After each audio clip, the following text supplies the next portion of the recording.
ایک صاحب تھے جو کہ گورنمنٹ آفیسر تھے ایک اچھے ادارے میں اس کا نام ہی لینا چاہتا، وہاں پہ تھے. ہی واز اے ہیوج گائے، مطلب کافی ویٹڈ تھے اور وہ بلکی تھے.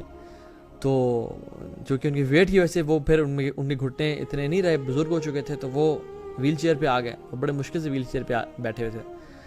تو انہوں نے مینجمنٹ نے بتایا کہ ان کے گھر والوں ان کو لے کے آئے، اور گھر والے سبحان اللہ 3 بیٹے، تینوں کو انہوں نے 2 پورشنز کے گھر بنا کے دیے، لیکن کسی ایک کے پاس بھی کمرہ نہیں تھا، نہ ان کے پاس ٹائم تھا کہ وہ اپنے والد کا خیال رکھ سکیں اور اپنے والد کو یہاں پہ چھوڑنے آئے. ایک اور شخص اپنے باپ کو لے کے آیا اور کہا کہ میرے باپ بہت بوڑھا ہو چکا ہے اور میں جاب کرتا ہوں ایک مال میں، مجھے 12,000 سیلری ملتی ہے، میرے پاس ٹائم نہیں ہے، میں صبح آئی تھنک 9 سے رات 8 بجے تک جاب کرتا ہوں، تو میں ان کا خیال نہیں رکھ پاتا، تو آپ یہاں پہ. تو انہوں نے آفر کی کہ ہم آپ کو 14,000 دیں گے، آپ اپنے ہی باپ کا خیال رکھیں، یہاں پہ آپ کسی اور کے پاس نہ جائیں، آپ کو 14,000 دیں گے، آپ اپنے باپ کا خیال رکھیں، کھانا کھلائیں، ٹائم گزاریں ان کے ساتھ، اور آپ کے جو ٹائم دینا ہے وہ بھی کم ہوگا، 9 to 5 انہوں نے بولا یا کتنا بولا. لیکن اس نے کیا کیا، اس نے کہا نہیں میں نہیں کر سکتا یہ، اینڈ ہی لیفٹ. سبحان اللہ، this was so shocking for me کہ یار یہ اسی دنیا میں ہو رہا ہے. And I learned so many lessons from that visit. مجھے اب یہ بتائیں ایک شخص جس کی اولاد، جس کے لیے وہ اپنی زندگی اور جوانی لگا دی اس نے، وہ اولاد آ کے اولڈ ہومز میں جا کے چھوڑ جائے، اس باپ کا اندر سے کیا بچے گا؟ اس کی لائف میں کیا رہے گا؟ اس کو تو ہر وقت یہی بات دکھ کھا جائے گا اسے کہ میری اولاد نے مجھے چھوڑ دیا اور میری اولاد نے میرا سہارا نہیں بنی، جس کے لیے میں نے اپنی جوانی کو ضائع کیا.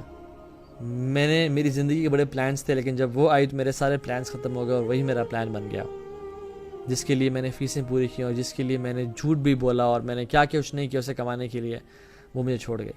اور ایک اور لیسن جو میں نے لرن کیا وہ ہے کہ اپنی اولاد کی تربیت ہمیں دین پہ کرنی ہے. اگر ہم نے اپنی اولاد کی تربیت دین پہ نہ کی اور اپنے گھر والوں کی تربیت دین پہ نہ کی تو کوئی فائدہ نہیں ہے ہماری اس انویسٹمنٹ کا.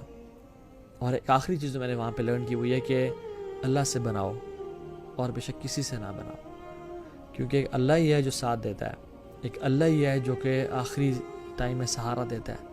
People think their father is ATM machines and their mothers are نوکرانی، کہ ہمیں کھانا سرو کریں گی، ہمیں بس پوچھا لگا دیں، گھر صاف کر دیں، ہماری چیزیں سیٹ ہوں، اور ان کی ضرورت نہیں ہے.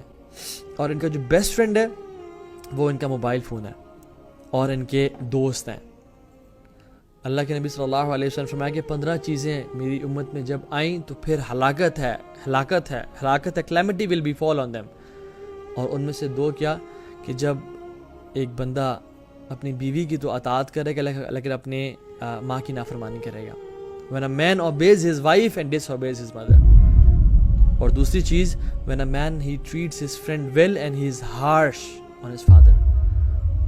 اللہ اکبر. آج ہم یہ دیکھتے نہیں ہیں، باپ کو تھوڑا ٹائم دینا پڑ جائے تو منہ پہ تریوڑی بن جاتی ہے، وہ وقت نہیں گزارا ہوتا.